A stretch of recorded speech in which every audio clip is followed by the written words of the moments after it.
최은TV의 강대충 원장입니다. 자, 오늘도 또 피부병에 관련된 질문들을 가지고 또 여러분들과 함께하는 시간 갖도록 하고요. 특히 오늘은 이 손바닥, 발바닥이 아주 붉은 사람들이 있습니다.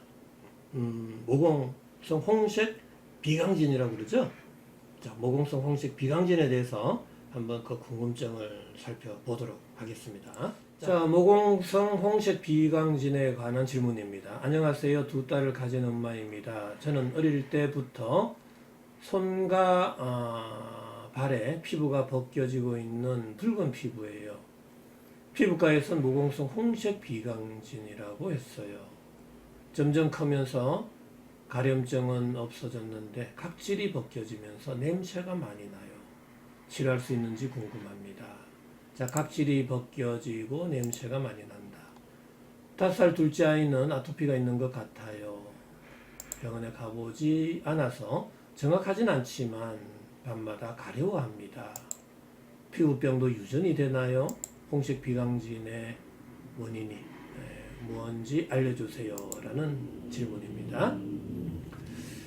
자, 모공성 홍색 비강진입니다. 자, 모공 주변에 홍색, 장미색, 발그란 피부색을 가지고 있는, 또 비강진이라는 것은 인설과 가려움증을 또 동반하기도 하죠. 자, 이러한 것을 모공성 홍색 비강진, 또 어떤 분들은 홍피증, 박탈 피부염, 이러한 병명들을 붙이게 됩니다. 중요한 것은 여기서도 각질이 벗겨지면서 또 냄새가 난다고 그러죠. 특히 손 발바닥으로 모공성 홍색 비강진도 잘 생깁니다. 자, 그 이유는 뭘까요? 왜 손 발바닥에 잘 생길까요? 자, 제가 지금부터 설명드리겠습니다. 자, 홍색 비강진도 심부 온도가 내려가서 또 모공이 닫혀서 피부 온도가 올라가서 생긴 피부 질환으로 저는 보고 있죠. 자, 손바닥이 굉장히 붓죠. 많이 붓습니다. 손목이라든지 손팔 부위에 비해서도 손바닥이 굉장히 붓습니다. 발바닥도 마찬가지. 왜 붓느냐라는 겁니다. 자, 이쪽에 피부 온도가 올라갔겠죠? 피부 온도는 왜 올라가죠? 어느 한쪽으로 열이 쏠린 결과죠. 자, 이 피부 손바닥에 세균과 바이러스가 많이 정식을 해서 피부 온도가 올라간 겁니까? 전혀 그렇지 않습니다. 전혀 그렇지 않아요. 바로 손바닥으로 열이 과도하게 쏠렸다라는 겁니다. 자, 그럼 손바닥으로 왜 열이 하필 과도하게 쏠릴까요? 제가 누누이 강조했죠. 열 에너지는 구멍, 관절, 마찰이 많은 쪽으로 열이 쏠린다라고 말씀을 드렸죠. 그런데 심부 온도가 내려갈 경우에 있어서는 손발끝에서 모공이 다치게 되는 겁니다. 자, 그 이후에 밥을 먹고 활동을 하게 되면 열은 발생하고, 그 열은 바로 관절, 구멍, 마찰이 많은 쪽으로 열이 쏠린다 그랬죠? 자, 그런 경우에 있어서는 마찰이 많은 손 발바닥에 열이 확 쏠리게 되고, 자, 열이 쏠리는 쪽에 피부 온도는 올라가고, 그때 염증이 된다라는 이야기입니다. 자, 염증 중에서도 특히 모공의 염증이 또 비강진과 같은 증상들이 함께 나타날 때 모공성 홍색 비강진으로 우리가 진단을 내릴 수 있다라는 거죠. 자, 일반적으로 이 각질이 많이 벗겨진다 그랬잖아요. 바로 온도가 올라가면 응력이 강해지고요. 자, 응력이 강해지는 한편 모공이 닫혔는데 각질 세포로의 수분 공급량이 줄어들겠죠. 자, 수분 공급량이 줄어들면 각질 세포 간의 점착성이 줄어들고, 그럼 각질 세포는 떨어져 나가게 되겠죠.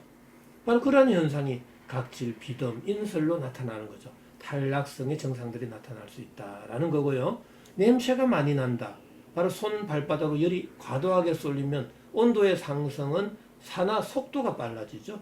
자, 산화 속도가 빨라지면 그쪽으로 어떤 분비물이 자꾸 나올 때, 그럼 그 분비물이 산화가 되고, 산화되는 과정 속에서 냄새가 날 수 있다라는 겁니다.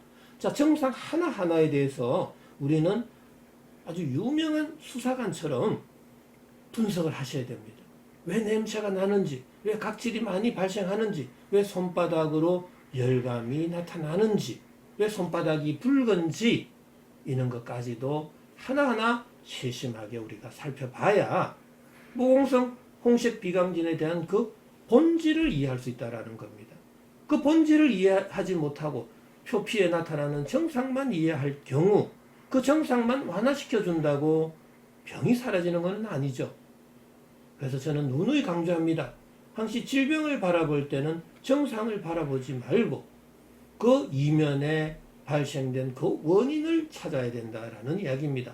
증상을 일시적으로 완화해주는 방법은 너무나 간단한 방법 많습니다. 우리가 손바닥이 화끈거릴 때는 그러면 찬물을 갖다 대고 찬바람을 갖다 대면 사라질 수 있어요, 일시적으로. 하지만 그럴 경우에 있어서는 피부 온도가 내려갈 수 있겠지만 모공은 더 다쳐버립니다. 자, 모공이 다친 이후에 우리는 활동을 안 할 겁니까? 활동을 하게 되면 몸에서 열은 발생하고 그 열이 방출이 안 될 때는 또 마찰이 많은 쪽으로 열이 쏠리게 되면 피부 온도는 다시 올라가고 다시 억력은 강해지고 또 모공은 더 다치기 때문에 각질 세포 간의 점착성은 더 줄어들게 되고 그럴 때는 또 각질이 더 많이 발생할 수 있다는 이야기입니다.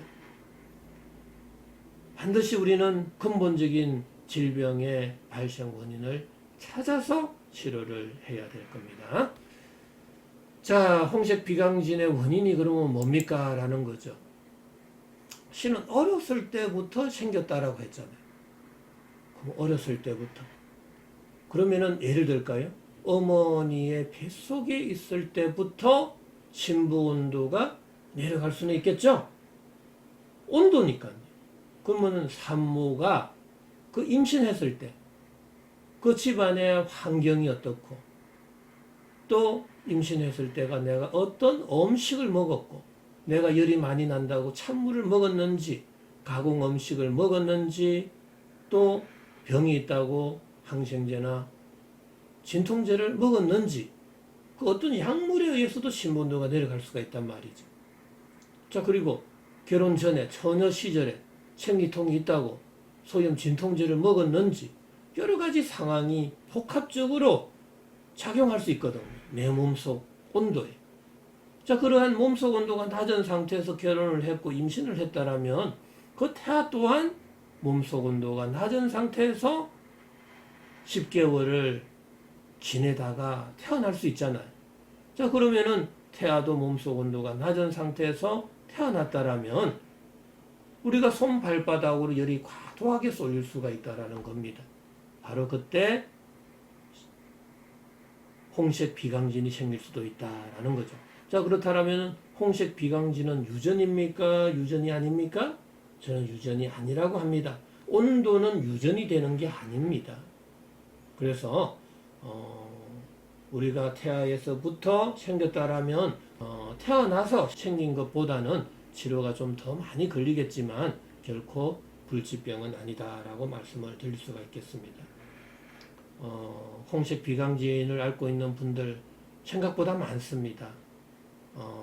우리가 수장 홍반증, 또 수장 족저 과각화증, 수장 족저 각피증 다 비슷한 질환들입니다. 왜 특히 손발바닥에 질환이 잘 생기는지 우리가 한번 생각해 볼 필요가 있겠습니다. 자, 아무쪼록 한여름에도 우리가 너무 덥다고 찬 거 드시는 거 절대로 아닙니다. 자, 저희 피레토 세라피에 있어서는 절대로 그 어떤 물질도 내 몸속 온도를 떨어뜨리는 음식 또 어떤 환경 그런 것들에 대해서 굉장히 한 번 더 우리가 심도 있게 생각해 보시고 신부 온도를 낮추는 그 어떤 행위도 하지 말자라는 게 저의 치료의 핵심 모토입니다. 아무쪼록 건강하시고요. 다음 시간에 찾아뵙도록 하겠습니다.